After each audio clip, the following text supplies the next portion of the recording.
Hi guys, it's Clara the Number Explorer at ang topic natin for this video ay sets. So introduction tayo sa sets. Ano ba yun? Yun daw ay sets is the collection of well-defined objects that share a common characteristic. The objects in a set are called elements. So magkaroon tayo ng example. So ang example daw ng set ay halimbawa, set of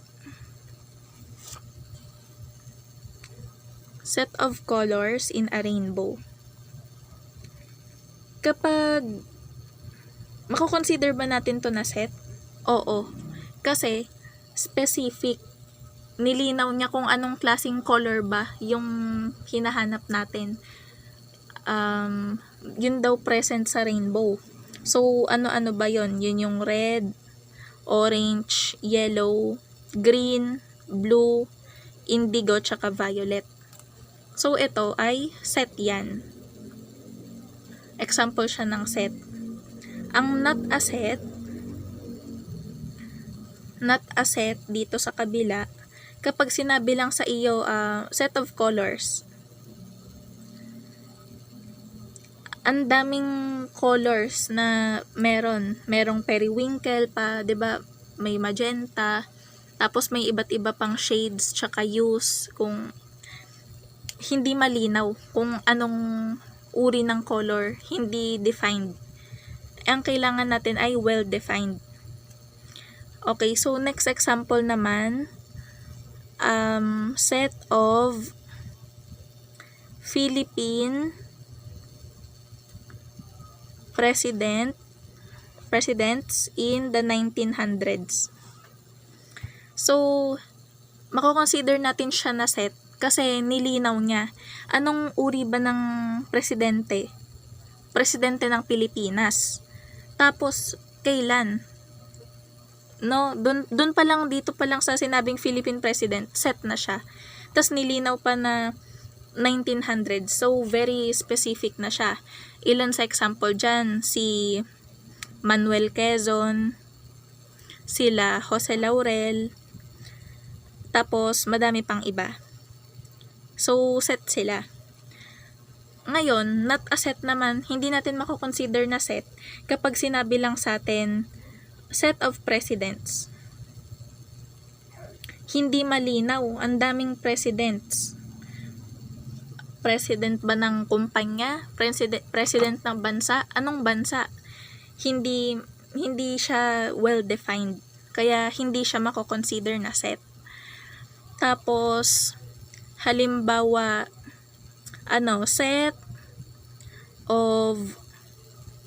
set of casts in anong palabas ba? Halimbawa, Can't Buy Me Love. Ayan. So, set yan. Kasi, alam na natin na ang hinahanap natin artista sa anong palabas. Can't Buy Me Love. Specific na siya. No? So, halimbawa dyan, yung Don Bell. Ayan, sila Anthony Jennings, Maris Racal. Ayun. Example sila nung cast ng Can't Buy Me Love. Pero kapag sinabi naman dito, not a set naman siya, hindi natin siya mako-consider na set kapag sinabi lang set of actors. Hindi malinaw, ang daming actors, bawat bansa may actors. Sa Hollywood, tas meron din sa India, sa Japan, sa Korea. Ayan, may iba't ibang actors pa. So, not a set yun. Tapos, example din sa ayun. So, yun daw objects sa loob ng elements ay yung objects daw sa loob ng set ay tinatawag na elements. So, ang symbol para sa elements ay ito. Itong parang letter E na malambot. Tapos, so ang ibig sabihin niyan ay element. Tapos, kapag may crush out naman, ang ibig sabihin niyan ay not an element. Halimbawa, ang binigay na set sa atin ay 1, 2, 3, 4. 2 blank 1, 2, 3, 4. Yung 2 ba present dito sa set na to? Oo, present siya. So yan ay element. Sa mathematics pala, yung set ay pine-present nila dito sa loob ng brackets. Itong curly brackets. So, dito pa din sa set na to, halimbawa ay 5. Blank 1, 2, 3, 4. Ang 5 ba present dito sa set na ibinigay? Hindi.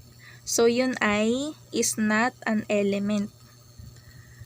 So, madami pang iba't ibang example ng set. Pwedeng object, may iba pa. Pero sa math, pwede rin yung numbers. Counted din yon as set. So, ano pa ba yung yung parang madalas, baka maging madalas nating makitang uri ng set? Example. So,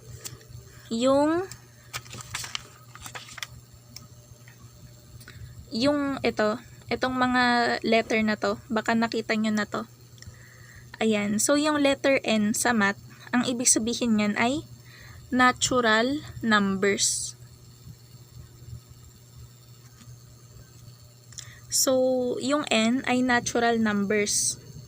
Tapos, ito namang Z, ang ibig sabihin niyan ay integers. So, habang sa mga susunod nyo pang lesson, mas makikilala nyo pa kung ano-ano sila. Tapos, ito naman ay real numbers. Tapos, ito pala, yung Z na may plus sa taas, ang tinutukoy niyan ay positive integers. At ito namang Q, yan ay rational numbers. So, hindi nyo naman sila kailangan mo ng makabisado ngayon kasi parang ini-introduce lang muna sila sa inyo ngayon.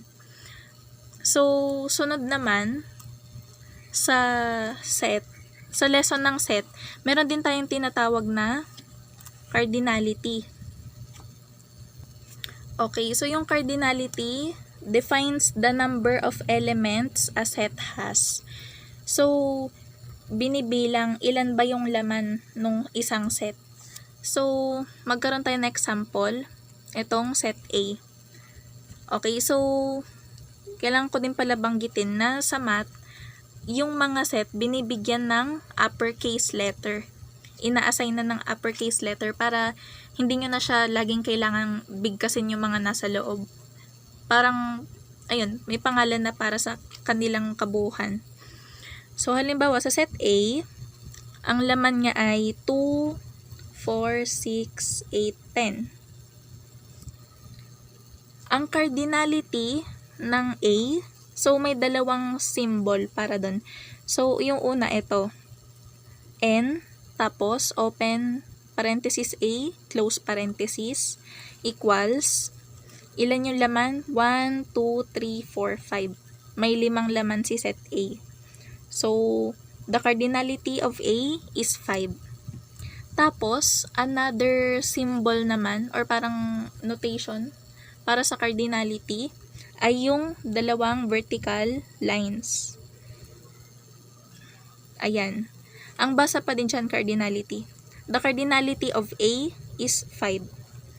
So, kung ano yung gagamitin nyo sa klase, doon na magdedepende kung alin yung gagamitin yung symbol dyan sa dalawa.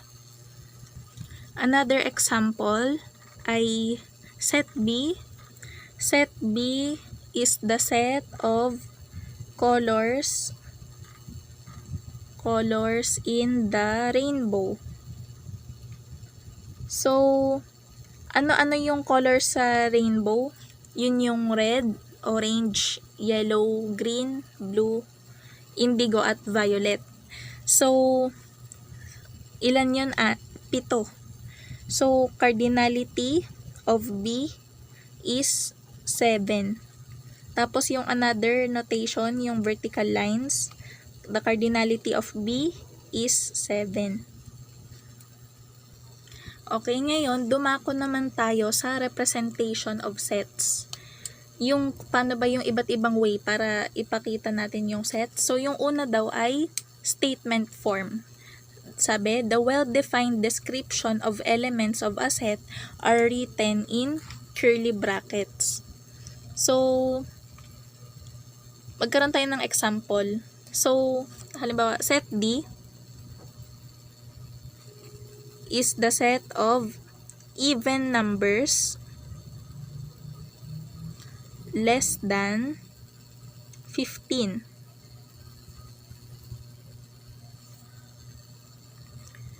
Tapos, sunod naman, halimbawa ay set F, add numbers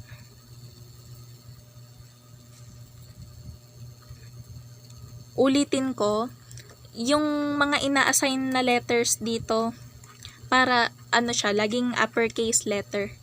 Para hindi na natin siya kailangang isa-isahin palagi. Para sasabihin mo lang set F, tapos yun na yung laman nun. So, add numbers between 0 and 15 exclusive. Ayan. Kung gusto nyo malaman yung laman nito, mapapakita natin yun sa next representation, sa number 2. So, ulit, yung statement form, yung description, nilagay lang natin sa loob ng curly brackets. Yun yung statement form. Okay, so mag-move na tayo sa number 2, yung tinatawag na roster form or listing method. Sabi, lists all the elements in the set separated by commas within brackets. So, gamitin na natin example yung mga nilista natin kanina dun sa number 1. So, sabi natin dun sa number 1, yung set D daw ay even numbers less than 15. Ano ba yung even numbers? Yung divisible by 2. So, dapat daw less than 15. So, lista natin 2, 4, 6, 8, 10, 12, at 14. Hanggang kay 14 lang tayo kasi less than 15 lang daw dapat. So, yun yung laman ng set D. Tapos, sa set F naman, set F, sabi, add numbers between 0 and 15 exclusive. So, add numbers yung hindi divisible by 2. Tapos, sabi, exclusive. Ibig sabihin nun, kapag exclusive, between 0 and 15 exclusive, hindi kasama yung 0, hindi rin kasama yung 15. Okay. So, ilista na natin. Yun ay yung 1, 3, 5, 7, 9, 11, at 13. So, kahit add number si 15, hindi na natin siya isasama. Kasi ang sabi natin kanina daw ay exclusive. Hanggang kay 13 na lang tayo. So, yun yung laman ni set D, tsaka ni set F. So, mag-move tayo sa next representation. Yung pangatlong representation ay yung set builder form. Okay, so ang ibang tawag dito ay rule method. Rule method describes a set by representing the property of its elements in the form A. Set A is the set of X such that X is, tapos yung property niya. So, yun yung basa dito, X such that X. So, doon na tayo mag-focus pa rin kay set D, tsaka kay set F. Sa kanila pa din. So, yung kay set B, x such that x is an even number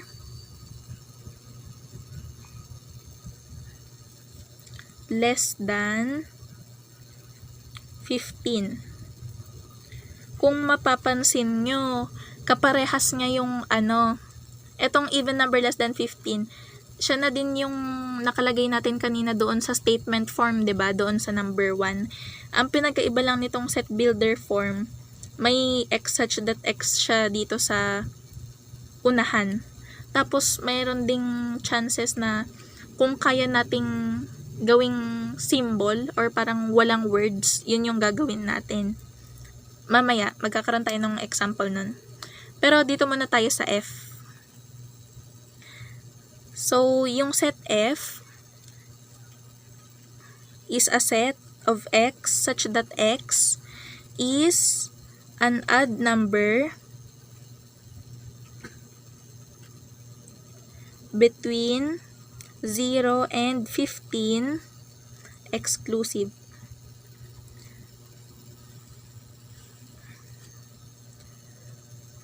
Ayan, so ganun lang din yung property doon sa statement form, nilagyan lang natin itong x such that x sa unahan.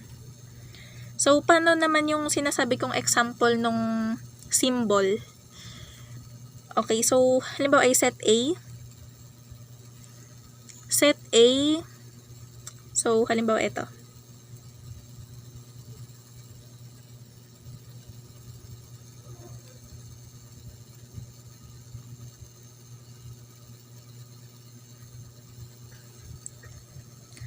Ang basa dito ay the set A is the set of all integer x such that x is less than or equal to 10. Set of positive integers pala. Ayan, set of positive integers. Kasi may plus dito sa taas. So, kapag sinabing integers, ito yung mga buo, hindi fraction, hindi decimal. So, ano yung laman nitong set A na to sa roster form? Yung roster form nito, yung mga laman nitong set na to ay 1, 2, 3, 4, 5, 6, 7, 8, 9, hanggang kay 10. Yun yung laman nitong set A. So, ulit natin sa basa. Set of positive integer x such that x is less than or equal to 10. Tapos, yung last example, sige. So, set C is the set of y such that y is a positive odd number.